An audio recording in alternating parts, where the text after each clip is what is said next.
नमस्कार मंडळी. आज 31 डिसेंबर 2025. उद्यापासून नवीन वर्षाला म्हणजे 2026ला सुरुवात होत आहे. आणि या नवीन वर्षाची सुरुवात आपण करणार आहोत श्रीयुत नागेश करंबेळकर यांनी लिहिलेले परम अर्थाचे 365 दिवस श्री अक्कलकोट स्वामी समर्थांचे बोधामृत या पुस्तकाच्या वाचनाने.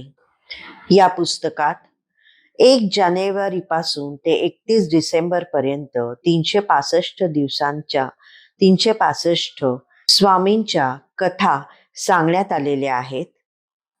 सुरुवात करूया लेखकाच्या प्रस्तावनेने. महाराजांचे हे वर्णन त्यांचे चरित्र वाचताना मनाला भिडते. हे वर्णन तंतोतंत आहेच, पण याशिवायही उच्चिष्ट ब्रह्म अशी जी साऱ्या ब्रह्मांडाला व्यापून उरलेली अनंत शेष शक्ती आहे ती म्हणजे महाराजच आहेत असे वाटत राहते. त्यांचे हे उच्चिष्ट ब्रह्मस्वरूप जाणवले तरी ते व्यक्त करायला शब्दच नाहीत अशी आपली अनेकदा अवस्था होते. मग त्यांचे अधिक वर्णन करणे आपोआप थांबते आणि महाराज कसे आहेत ते दाखवणाऱ्या त्यांच्या अनेक लीलाच आपल्या नजरेपुढून सरकू लागतात. अशा लीला छोट्या असल्या काय किंवा साधारण असल्या काय, त्या प्रसंगी महाराजांच्या मुखातून जे शब्द निघाले त्या शब्दांच्या स्पर्शाने ती लीला असाधारण आणि अलौकिकाच्या पातळीवर जाऊन बसते एवढे मात्र खरे. त्यामुळेच प्रत्येक लीलेतून महाराज आपणास काहीतरी सांगताहेत, शिकवताहेत हे जाणवू लागते, पण नेमके ते काय हे उमगत नाही.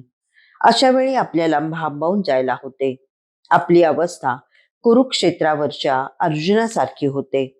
वास्तविक अर्जुन हा शूरवीर, ज्ञानी आणि भगवंताचा परमभक्त सखा होता.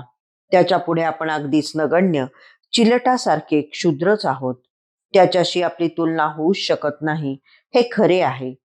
तरीही थोर असूनही त्याची अवस्था गोंधळ गुंत्याची झाली हे लक्षात घ्यावे. आपली अवस्था त्याहूनही वाईट असणे स्वाभाविकच म्हणावे लागेल. कुरुक्षेत्रावर श्रीकृष्ण भगवंत बोलत होते आणि संभ्रमात पडलेला अर्जुन ऐकत होता. त्याला काहीच समजत नव्हते. गोंधळ गुंता संपतच नव्हता. शेवटी त्याने भगवंतापुढे हात जोडले. काकुळतीला येऊन तो म्हणाला, देवा भगवंता, मी हा असा अज्ञानी. तुम्ही जे काही सांगता आहात ते काही मला कळत नाही. माझ्या भल्याचं कल्याणाचं जरी ते असलं तरी ते मला कळेल असं जरा सोपं करून सांगा ना. ते ऐकून भगवंत हसले. मान डोलवीत बर बर ऐक असं म्हणाले आणि पुन्हा बोलू लागले. पण परत तेच, काय सांगू आणि काय नाही असे त्यांना झाले होते. बिचारा अर्जुन. पुन्हा त्याने भगवंतांना थांबवले. म्हणाला, देवा, असा गोंधळ गुंता वाढवणारं काय बोलताय हो? अहो जरा मला समजेल असं सांगा ना. माझ्या कल्याणाचं असेल तेच, पण स्पष्ट उलगडून सांगा. श्री स्वामी महाराजांच्या लीला वाचताना आपल्याही विचारांचा असाच गोंधळ गुंता होतो. ती किती कोड्यात बोलतात याचा अर्थ काय घ्यायचा प्रश्नच पडतो. ते बोलणे कळायला हवे, त्याशिवाय त्यांचे चरित्र कळणार नाही, स्वरूप दिसणार नाही. त्यासाठी काय हवे, त्यांचे चरित्र पुन्हा पुन्हा वाचायला हवे, त्यावर विचार चिंतन करायला हवे. हे विचार चिंतन एखाद्या विद्वान पंडितासारखे नसेलही कदाचित, पण जसे जमेल तसे आणि जमेल तेवढे चिंतन करायला काय हरकत आहे. अहो ज्ञानेश्वर माऊलींनी म्हटलेच आहे ना की राजहंसाची डौलदार चाल मान्यता पावली हे खरे आहे, पण म्हणून काय इतरांनी चालूच नाही? तसेच इथे आहे. म्हणून आपण आपल्या पद्धतीने जमेल तसा जमेल तेवढा विचार करणे गरजेचे आहे. परंतु विचार न करताच महाराज केवढे अद्भुत चमत्कार करीत होते असे भोंगळपणे म्हणून भागणार नाही, किंवा ते बालोत्मत्त पिशाच्य वृत्तीचे होते असे ठामोठाम मग करणारे छापील उत्तरही देऊन चालणार नाही. याचा अर्थ श्री स्वामी महाराजांच्या वागण्याचा बोलण्याचा अन्वयार्थ न लावताच रोज त्यांच्या नावाने टाळ कुटत बसून काही साध्य होणार नाही. नुसते नाम घेऊन काय होणार? कंठाळी भजनाचे काय मिळणार? जे नाम आपण घेतो, गातो, तो भले राम असो, कृष्ण असो, शंकर, विष्णू किंवा जगदंबा असो, की श्री स्वामी समर्थ असोत, ते नामरूप जर कळलेच नाही तर सारेच वाया गेले म्हणून समजावे. याचाच अर्थ भजन नको असा नाही. किंबहुना चालते हे शरीर कोणाची ये सत्ते, कोण बोलविते हरिविण, ऐकावी देखावी एक नारायण, त्याचे भजन चुकू नये. हे खरेच आहे, पण इथे त्याचे भजन चुकू नये असे जे म्हटले आहे ते समजून घ्यावे. याचा अर्थ तो नारायण, तो हरी कोण आहे, कसा आहे, त्याचे स्वरूप काय आहे, हे समजून न घेताच नुसत्या टाळ झांजा वाजवा असा मुळीच नाही. तो नारायण, तो हरी ही मूळ वस्तू आहे, ते मूळ चैतन्य आहे. त्याच्यापासून हे विश्व निर्माण झाले, त्यानेच आपणास जन्मास घातले आणि तोच आपल्या हृदयात आहे. म्हणूनच उपनिषद सांगते, एतद वै तत्, तेच आत्मतत्व आहे. हे पहा, ते पाहण्याची क्रिया म्हणजेच भजन. ते भजन करा. ते स्वरूप डोळ्यापुढे उभे राहील असे भजन करा. ते आत्मस्वरूप कशाने दिसेल, त्याचा एक ठोस उपाय दासबोधात आहे. सद्गुरु कृपा कळे त्यासी, जो शोधील आपणसी, पुढे कळेल अनुभवासी, आपोआप वस्तू. चिंताच नको. जो शोधील आपणासी असे समर्थांनी ठामपणे म्हटले आहे. आपणास शोधा म्हणजे आपले आतले स्वरूप प्रथम ओळखा. आपले गुण दोष जाणून घ्या. गुण असतील तर ते वाढवा, दोष असतील तर ते टाकून द्या, असा याचा अर्थ आहे. हे विचारांशिवाय कसे शक्य आहे? त्याचसाठी चिंतनाची गरज आहे, मननाची गरज आहे. श्री स्वामी समर्थ महाराजही प्रत्येक लीलेत हेच सांगतायत. आपल्या विशिष्ट भाषा शैलीत सांगतायत एवढेच.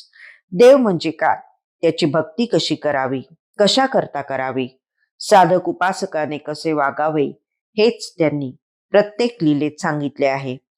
ते त्यांचे सांगणे समजून घ्यायला हवे. त्यासाठी फार मोठ्या हठयोग साधनेची गरज नसते. कारण इंद्रिये कोंडिता न कोंडिती, विषय सांडता न सांडती, अशी आपली स्थिती आहे. या लागी हरिभक्ती द्योतिली वेदे, म्हणून वेदांनीच यावर हरिभक्तीचा उपाय सांगितला आहे. इथे द्योतिली असा शब्द प्रयोग केला आहे. याचा अर्थ प्रकाश टाकला, उलगडून सांगितला असा आहे. डॉक्टर जशी औषधे लिहून देतो तशी वेदांनी हरिभक्ती लिहून दिली आहे. भवरोगावरचे रामबाण औषध म्हणजे हरिभक्ती.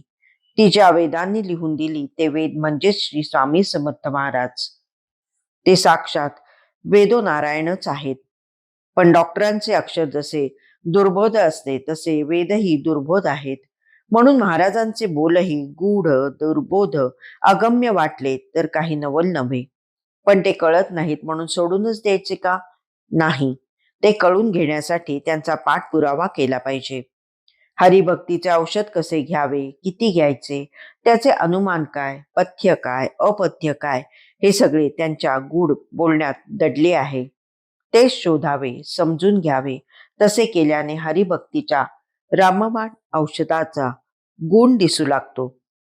श्री स्वामी महाराजांची एक एक लीला म्हणजे हरिभक्तीवरील नितांत सुंदर असे प्रबोधनच आहे. पण ते सारे रूपात्मक आहे. ते रूपक समजून घ्यावे लागते. ती रूपके समजून घेणे म्हणजे परमार्थ करणे. त्यातील परमार्थ जाणून घेणे आणि त्याप्रमाणे वागणे हा परमार्थ. परमार्थ असा डोळसपणे केला तर सार्थकी लागतो, आंधळेपणाने केला तर सर्वनाश उडवतो. डोळसपणाने परमार्थ करण्यासाठी भाग्यवंत असावे लागते. आद्य श्री शंकराचार्यांनी भाग्यवंताची 3 लक्षणे सांगितली आहेत. 1. मनुष्य जन्म. 2. जन्म मरणाच्या चक्रातून सुटण्याची तीव्र इच्छा. आणि 3. आत्मसाक्षात्कारी महापुरुषांचा म्हणजे सद्गुरूंचा सहवास. या 3 गोष्टी दुर्लभ असतात आणि त्या ईश्वरी कृपेनेच मिळतात. या 3ही गोष्टी ज्यांना लाभल्या ते भाग्यवंत. त्यांना या ग्रंथाच्या वाचनाने, अभ्यासाने का चैतन्याची ये पोवळी, माझी आनंदाची या राऊळी, श्री गुरुलिंगा ढाळी ज्ञानामृत. भावार्थ आहे, ज्ञानाच्या परिसरात आनंदाचे देऊळ बांधावे. त्यात श्री गुरूंच्या शिवस्वरूपांवर ध्यानामृताचा अभिषेक करावा. असाच आनंदाचा अनुभव येईल. परंतु असे भाग्य लाभूनही जर डोळसपणे परमार्थ साधणार नसू तर काय होईल? एकच गोष्ट सांगतो. डबे बादल्या दुरुस्त करणारा एक माणूस होता. तो फार गरीब होता. दुर्भक्त अन्न मिळण्याचीही मारामार होती. एकदा त्याला एक भली मोठी जुनी ट्रंक मिळाली. आपली कामाची हत्यारे आणि सामान ठेवण्यास उपयोगी होईल म्हणून त्यास आनंद झाला. हत्यारे सामान त्यात भरून ती पेटी डोक्यावर घेऊन तो गावोगावी रस्तोरस्ती दारोदारी हिंडू लागला. 4-2 पैसे मिळू लागले. त्यात तो पोटाची खळगी भरू लागला. ओढग्रस्तीचा प्रपंच करीत अखेर एक दिवस तो गरिबीतच मेला. त्याच्यानंतर त्याची मुले कामधंद्यासाठी ती पेटी घेऊन फिरू लागले. पेटी फार जड होऊ लागली म्हणून त्यांनी हत्यारे सामान सुमान आपापसात वाटून घेतले आणि ओझे हलके केले. पण पेटी रिकामी झाली तरी इतकी जड का लागते याचा त्यांना विस्मय वाटला. म्हणून ती पोरे त्या पेटीचे निरीक्षण करू लागली. त्यांच्या ध्यानात आले की पेटीचा तळभाग वाजवीपेक्षा जाड आहे म्हणून पेटी जड झाली आहे. त्यांनी ती तळ बाजू उचकटून काढली तर त्यातून भसाभसा सोन्याची बिस्किटे बाहेर पडली. पोरे हरकली. त्यांचे जन्माचे दारिद्र्य गेले. म्हणजे पहा, जन्मभर लक्ष्मी डोक्यावर घेऊन हिंडणारा बाप दारिद्र्यात कुचंबळा आणि मेला. पेटी जड का हा त्याला कधीच प्रश्न पडला नाही. तेच त्याच्या गरिबीचे कारण झाले. त्याच्या पोरांना मात्र पेटीच्या जडपणाची जिज्ञासा निर्माण झाली. त्या जिज्ञासेचा त्यांनी पाठपुरावा केला तेव्हा त्यांच्या हाती घबाड लागले. या परिस्थितीचे वर्णन श्री समर्थ रामदास स्वामींनी समर्पकपणे केले आहे ते असे. तळघरामध्ये उदंड द्रव्य, भिंतीमध्ये घातले द्रव्य, स्तंभी तुळवटी द्रव्य आपणामध्ये, लक्ष्मीमध्ये करंटा नांदे, त्याचे दरिद्र अधिक सांदे, नवल केले परमानंदे परमपुरुषे, अंतरी वसता नारायणे, लक्ष्मीसी काय उणे, ज्याची लक्ष्मी तो आपणे बळकट धरावा. पहा, श्री समर्थ ही वारंवार हेच सांगतायत. तो अंतरीचा नारायण ओळखा, त्याला घट्ट धरा. त्याला घट्ट धरले की लक्ष्मी ही वश होणारच, घबाड हाती येणारच. तात्पर्य, परमार्थातही निरीक्षण हवे, परीक्षण हवे, तशी विचक्षणाही हवीच, तरच हाती घबाड लागेल.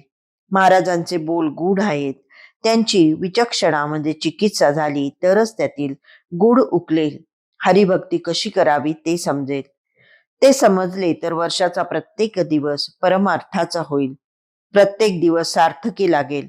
कारण श्री समर्थ रामदास स्वामींचे सांगणे आहे, भल्याने परमार्थी भरावे, शरीर सार्थक करावे, पूर्वजांचे उद्धरावे, हरिभक्ती करुनी. या ग्रंथाचाही तोच हेतू आहे. लेखक नागेश करंबेळकर.